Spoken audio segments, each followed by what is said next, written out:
Kids, you were not forgotten, but hold on just a second. I love to see the excitement. You were not forgotten, but I actually need your help a little bit before you leave this morning.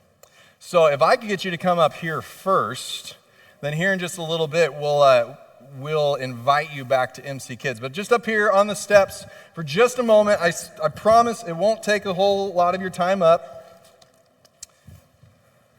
Because I need you to help me with some language stuff. You see, last week when you guys left, I pulled out some Gen Z language, and I got a lot of eye rolls from the teenagers that were in the room, and I got a lot of laughs from the people who are old like me, or older than I am.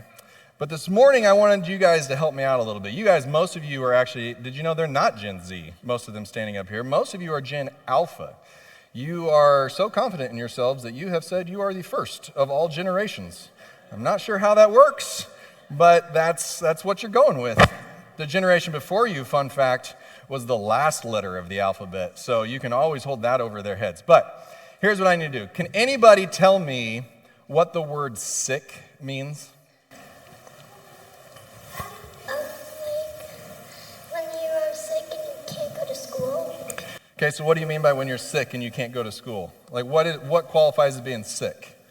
Right? You got an example for us? What qualifies as being sick? You don't feel well. You don't feel well. Okay, so like physically, mentally, emotionally, what? Your body doesn't feel well. Okay, your body doesn't feel well, so maybe like a tummy ache?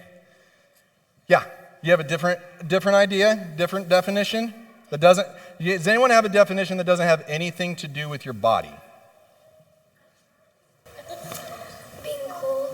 Being cool. So wait a second. You're telling me that it is sick to be sick, like I'm throwing up. How many of you just had a little gag reflex when I did that?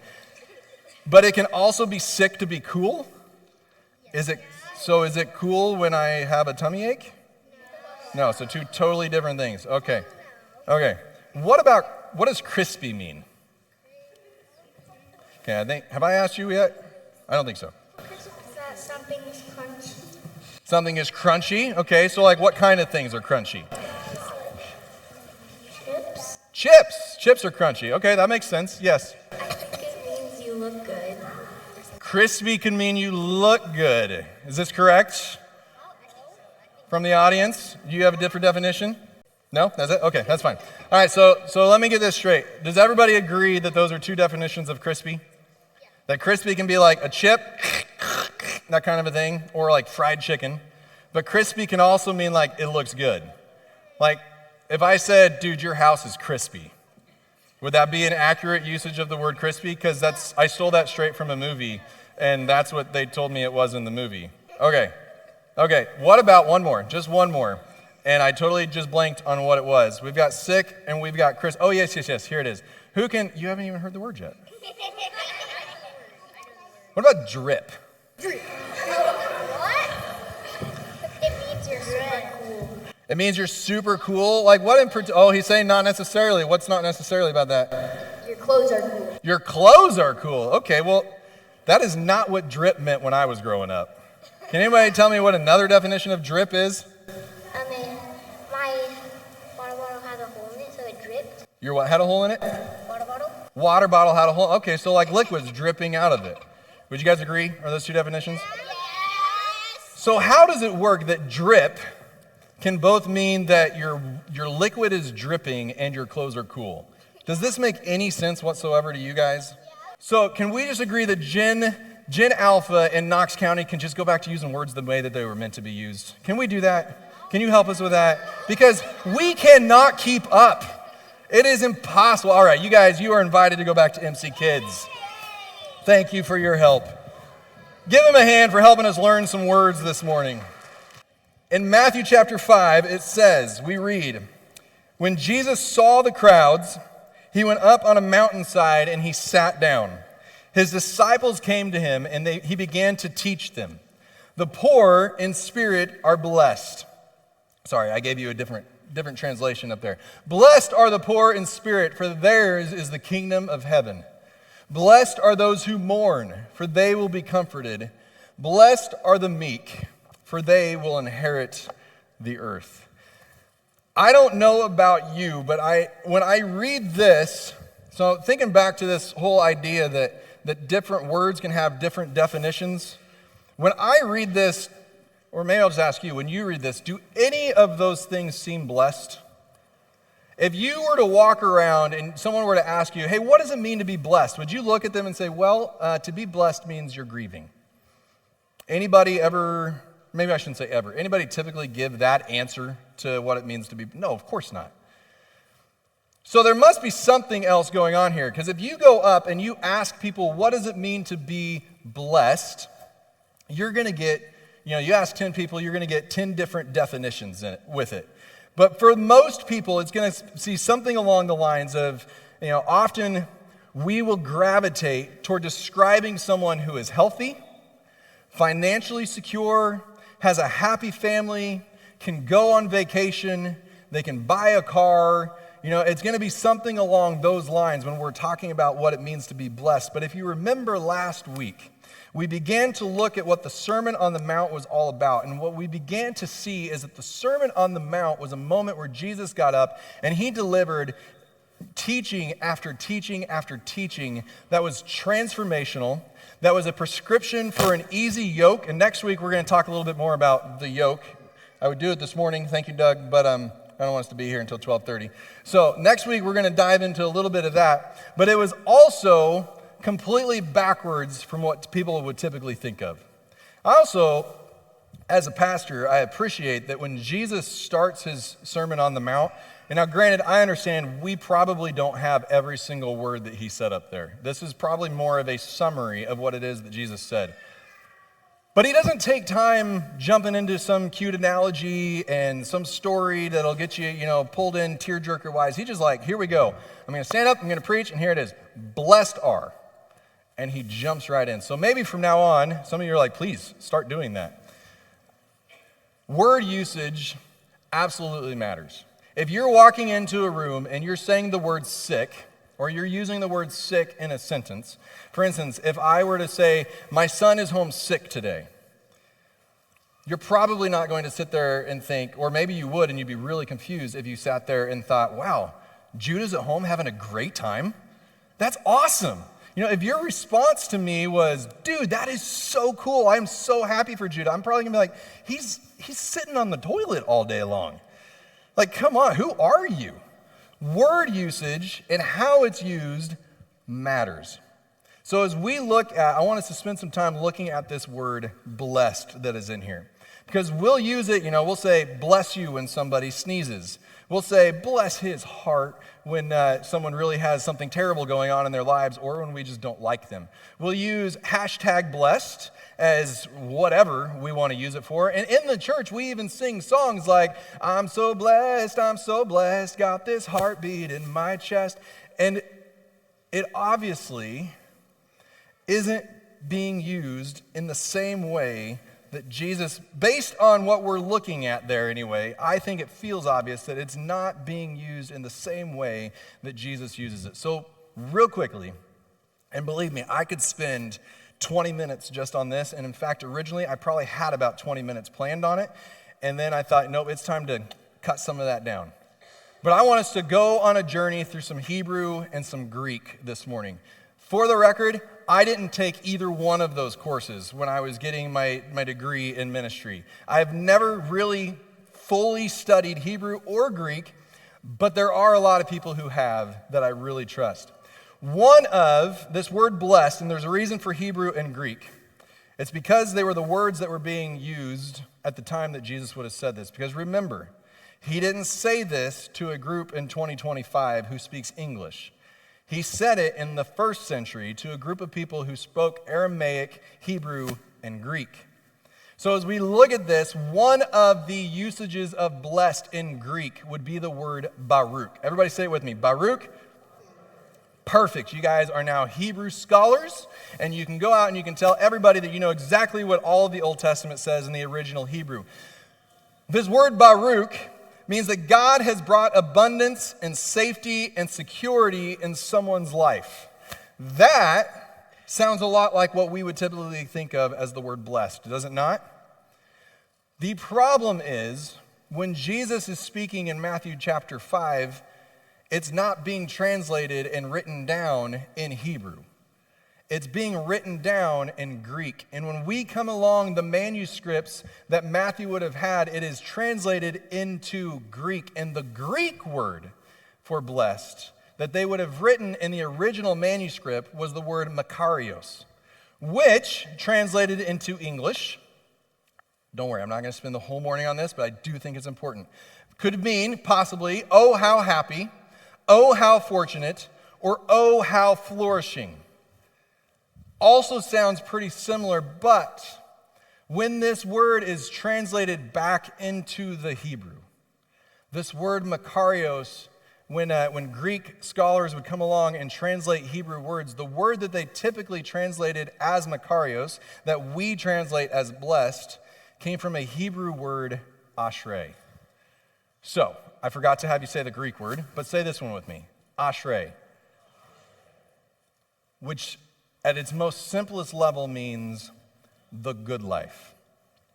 Jonathan Pennington, who has a PhD, and he's an author, and he's a professor, and he's a pastor, and all those things. He's got a whole lot more titles behind my name than I do. But he says this of ashrei. Ashrei is a description of a state of happiness or privilege or fortune that's on someone, but get this part of it. It's not the state that the person who is in it is feeling. It's the state, it's a description of the state of happiness or privilege or fortune that's on someone that's being observed by another, by a bystander who is not the one providing or bringing about the blessing. So this isn't that I come up to you and I say, hey, I did a nice thing for you, therefore you are ashrei. You have the good life. I don't get to tell you what the good life is. But what this is, in the Hebrew Bible, one never prays to become ashrei. What this is somebody coming along and observing your life and saying that person has the good life. That person is living the good life. The person in mourning may not feel as if they are living the good life, but somebody may look at them and say, that person has the good life. And I'm going to explain what I mean by that here in just a moment. But for today's culture and the world that we live in, this could be used in a similar way to this. Ashrei, the one with the good life, is the one with a full cup of coffee in the morning. Anybody ever look at somebody and they've got a cup of coffee and you don't have a cup of coffee? And at that moment you're sitting there thinking, man, they have a good life. I wish I had a cup of coffee in my hand right now. If it's black coffee, I'm like, you got the worst life at the moment. And really, you probably need to pray for salvation if you're drinking that stuff. Or it could be ashrei, the good life, is the one who just entered into retirement. Now, it's possible, that's going to get real distracting for me. Hey, can we turn that TV off? Because I think I'm watching Game of Thrones right now. I don't really know what it is. I don't know what happened with that TV, but my brain, I was a youth pastor for too long to have a TV show going on in the background. Ashrei is the one who gets to watch TV during service. Ashrei is the one who can see the sunrise.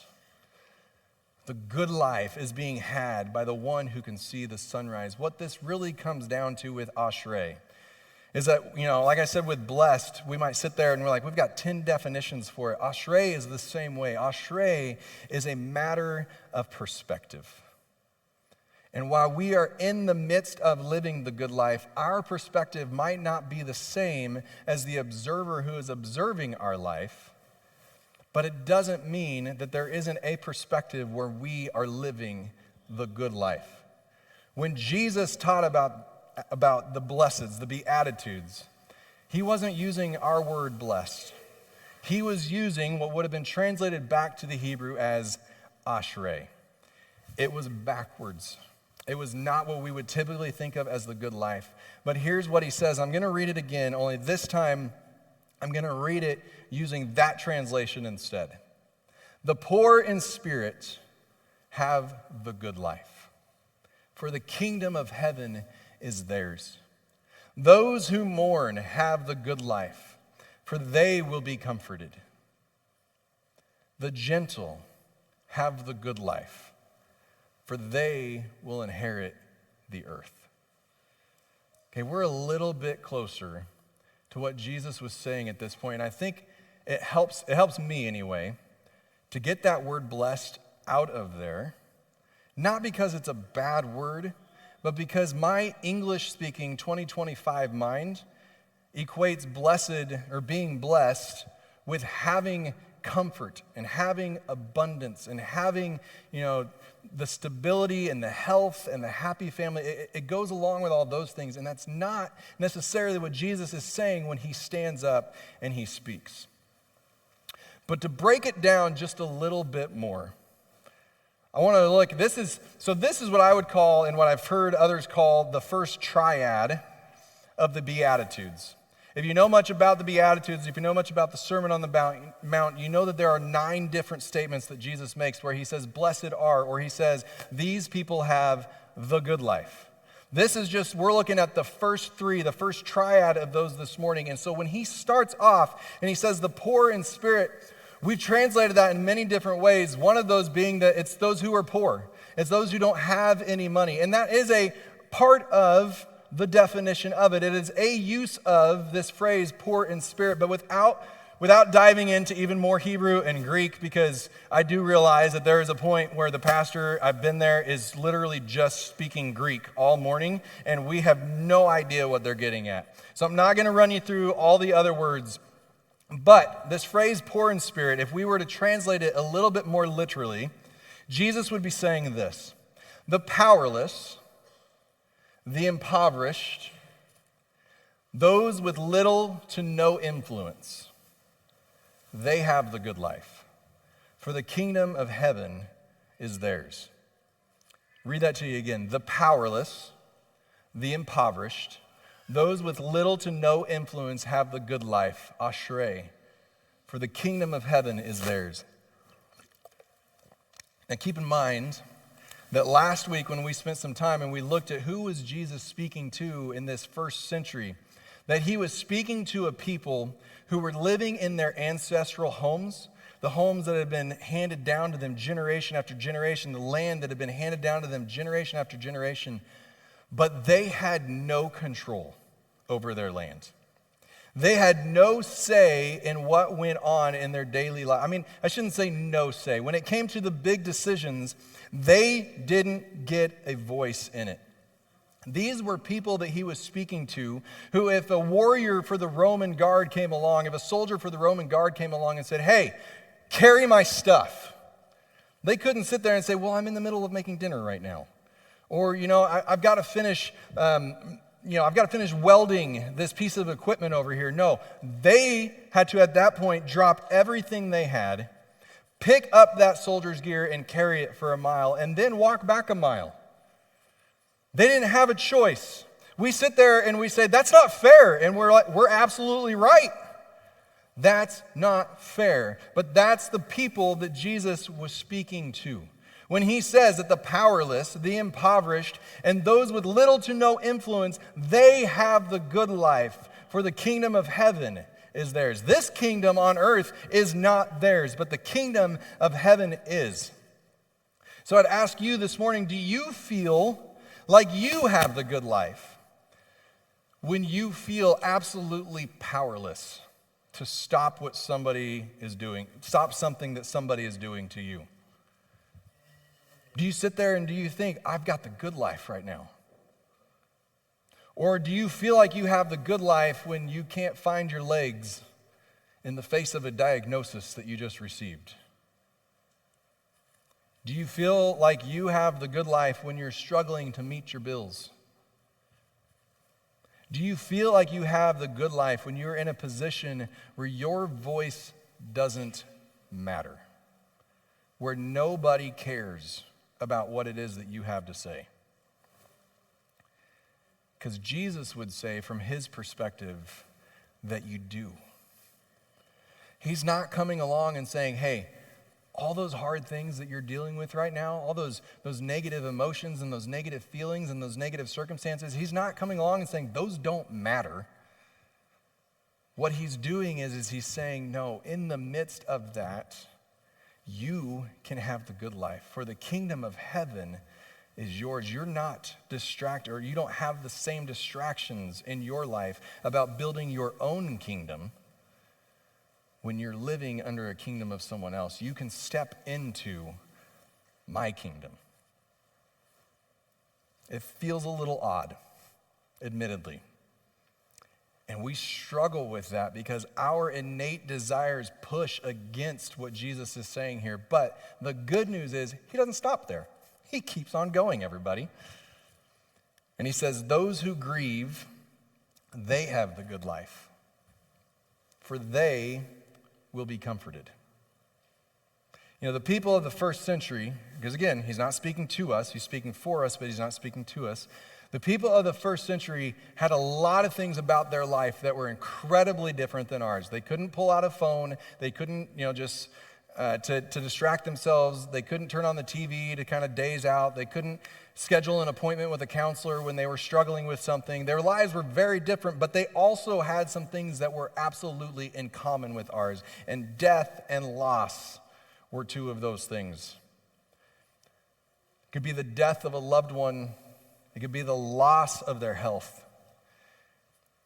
You may remember earlier this year, in the school year, when our county dealt with a significant loss. And I can tell you that I can walk into the school and I can still see the pain from that loss. When we said goodbye on this earth to Mrs. Smith, a 5th grade teacher, church, it was hard. And for many, it still is hard. There is still grieving and mourning going on. I see it when I walk, especially down the 5th grade hall, but when I go through other parts of the school too, I see the grieving still go on. And you might remember that during that time, I stood up here and I reminded us that suffering is the common denominator of all humanity. That nobody, whether you lived in the 1st century or the 21st century, nobody escapes their life without suffering in it. And Jesus comes along and he doesn't belittle our suffering. He doesn't sit there and look at the people and say, hey, you're grieving and you're mourning and it doesn't matter. Just get over it. It's not that big of a deal because someday you're going to die anyway and it's all going to be over. No, he doesn't sit there and tell them that. Instead, what he does is he weaves our grieving and our mourning and our suffering into his great story of salvation and hope. He doesn't leave us in it, and because he doesn't leave us in it, he is able to look at us and say, you have the good life. In the midst of your grieving, in the midst of your mourning, in the midst of your suffering, because you will be able to receive comfort in that. And finally, in his triad to the downtrodden, he tells them, the afflicted and the outcast has the good life, for they will inherit the earth. Now, once more, remember, once more for this morning, I should say. I'm going to say that a lot over the course of the coming weeks. But once more for this morning, remember, he wasn't talking directly to us. He was talking to a group of people in the 1st century who were outsiders of the society that they lived in. And in the midst of that group of people, the Jewish people that he was speaking directly to and most commonly speaking to, he was spending most of his time speaking to tax collectors who were hated, fishermen who were uneducated, prostitutes who everybody shunned, but some actually went to and then shunned them when they were done. He was speaking to sick people who people would say, you stay on the outside because you are unclean. And he was speaking to sinners. He was speaking to people who were dirty and imperfect, who were living in a land controlled by others with no voice in any big decisions. And to them he says, you have the good life. Church, when I read this, and I've read this countless times over the course of my life, but when I read it, I still look at it and I go, Jesus, this doesn't, in my 21st century mind, living in 2025, this doesn't make sense. This is all completely backwards from what I'm taught in school, what I'm taught in the media, what I'm taught, wherever it is that I may go. This doesn't make sense. But the beautiful thing about Jesus is he didn't just stand up and deliver a sermon and say, now figure out what I mean by it. But Jesus lived a life that we can look at and we can observe. Jesus showed what this meant.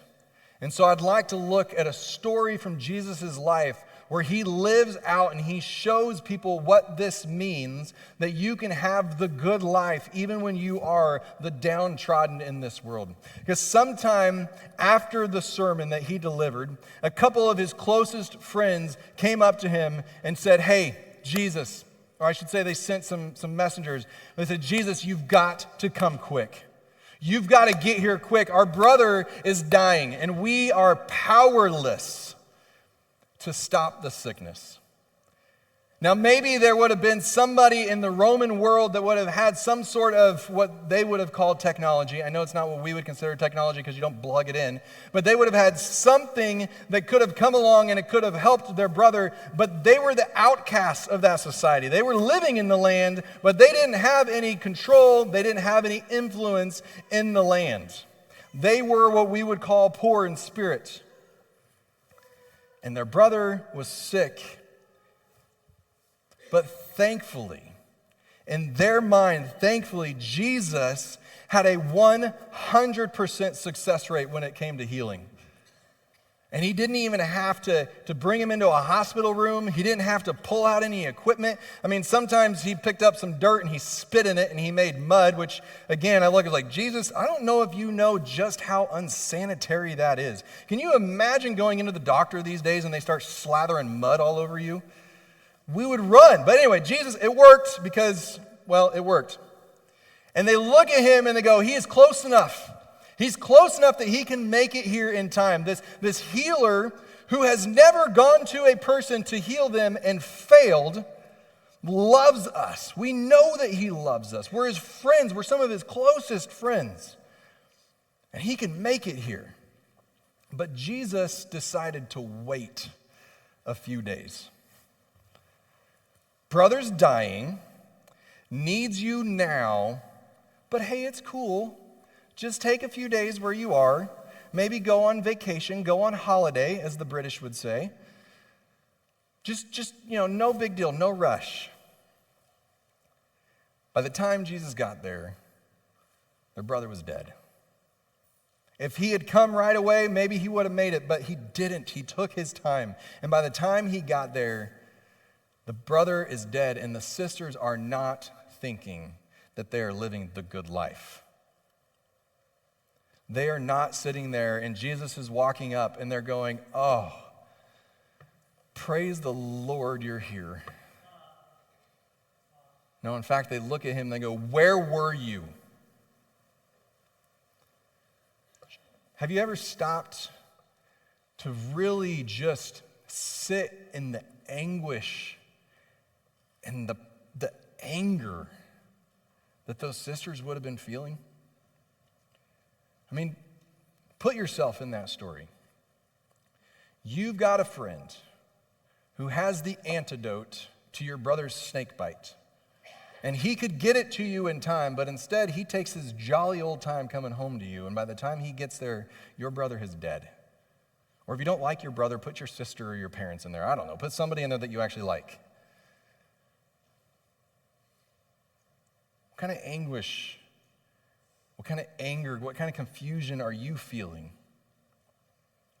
Or what do your questions look like when Jesus fails, in your view at least, to be there when your teacher has targeted you and you've received a failing grade even though you did all of the work? What questions are you asking?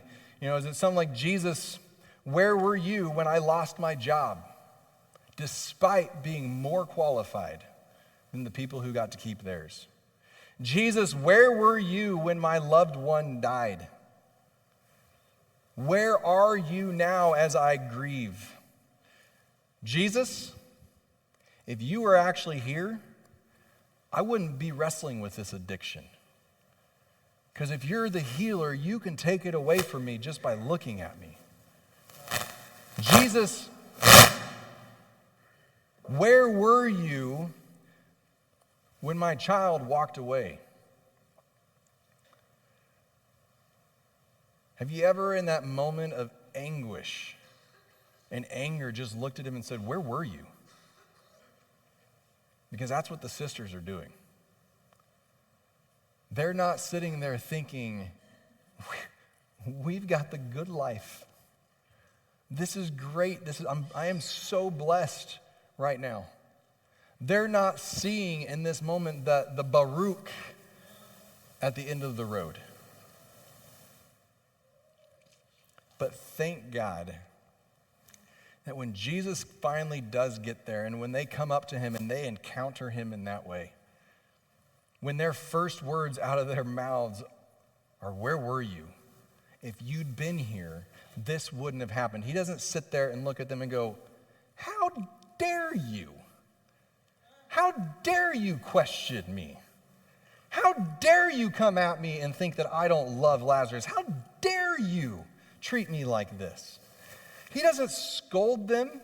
He doesn't get angry at them. He doesn't even go back and say, hey, don't you remember what I told you on that mountainside? Don't you remember that I told you that this was the good life? Don't you remember anything that I've said? Most of us sitting in the room here right now, not all of us, but most of us in here are adults.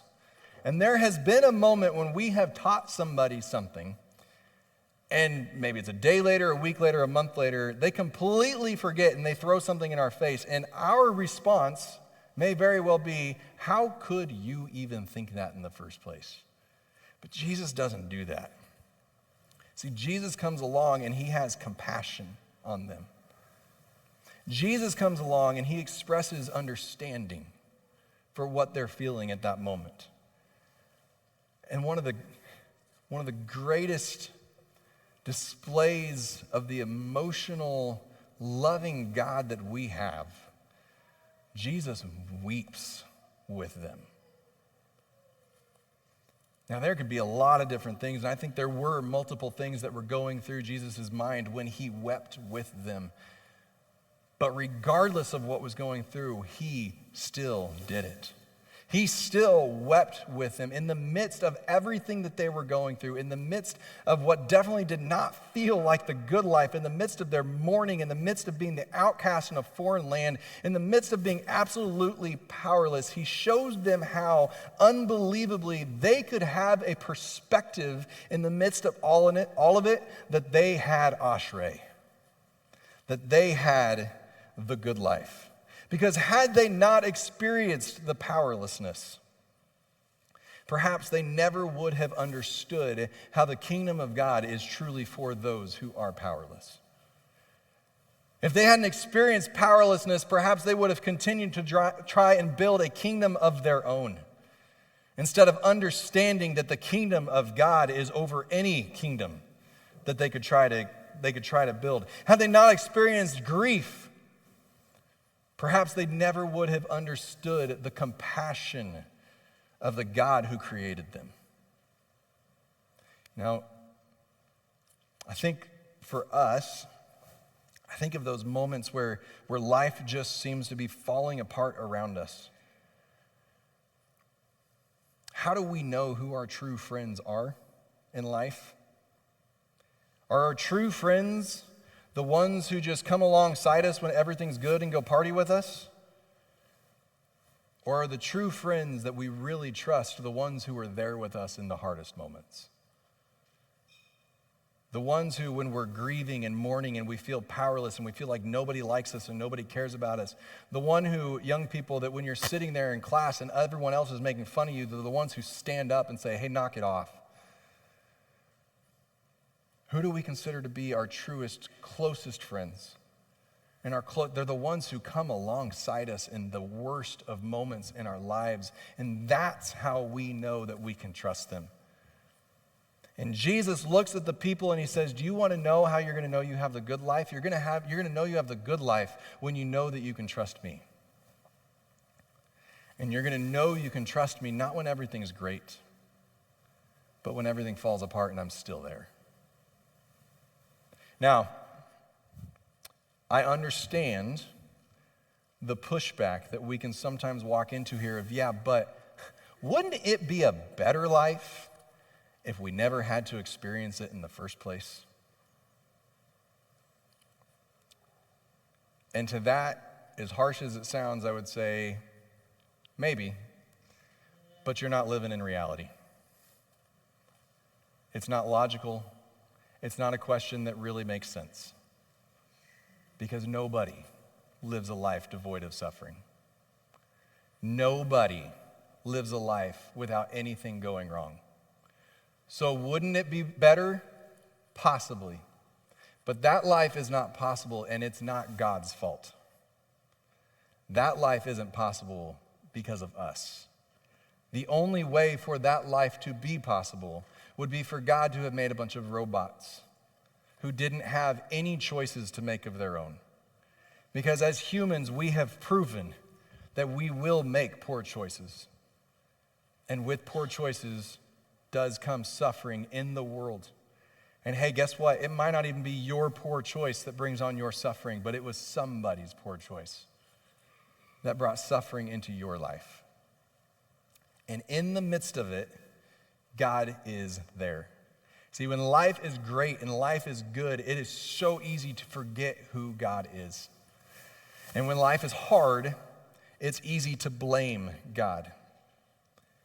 And yet, as we blame him, he weeps with us, and he has compassion on us, and he doesn't scold us. I picture it, we've probably seen the movies, and perhaps we've experienced it ourselves, but that moment in the movie where someone's just ticked off at somebody else, and they're coming up to him, and they're screaming at him, and they're crying at him, and they're pounding him in the chest.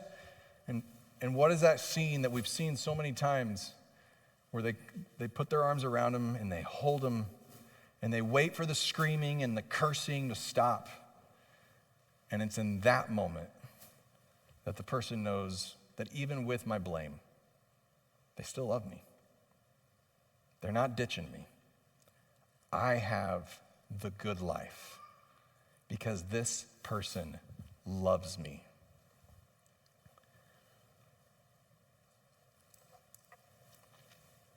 Imagine, just for a moment with me this morning, imagine if you could release the effort of searching for a life that just always seems right out of reach. Imagine this morning if you could release the burdens that you're carrying in order to get ahead in life. Imagine if you could stop, even for one day, just imagine if you could stop worrying about the opinions of others. That it didn't matter what they thought when they looked at you or what they thought when they saw your social media post. Imagine if you could live unafraid of what the doctor is going to say. Imagine if you could live without the voices in your head that are telling you that you are a nobody, that you're not as good as somebody else.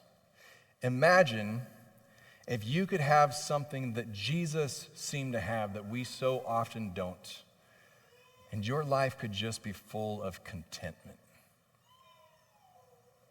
If your life could be full of peace, if instead of always wanting something more, or always hoping for something different, you could just be content with the life that you had. If that life was possible, would you want it?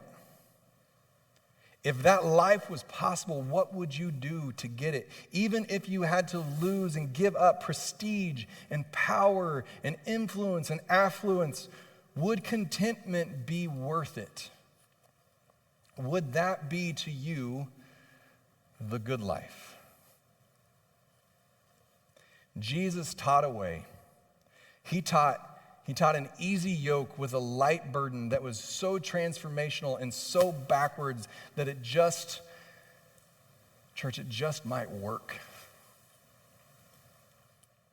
But there is effort and willingness on our part that it does take to receive it.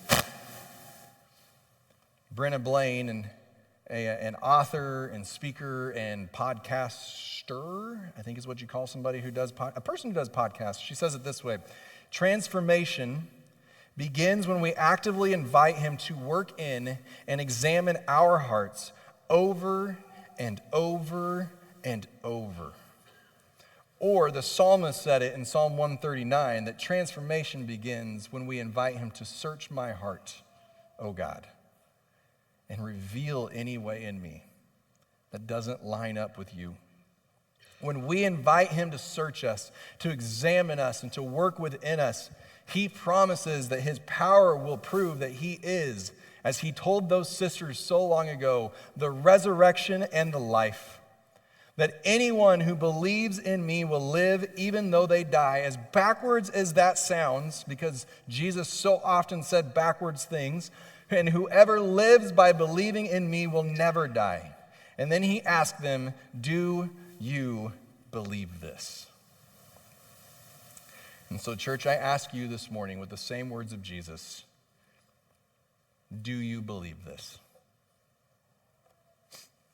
And maybe you don't.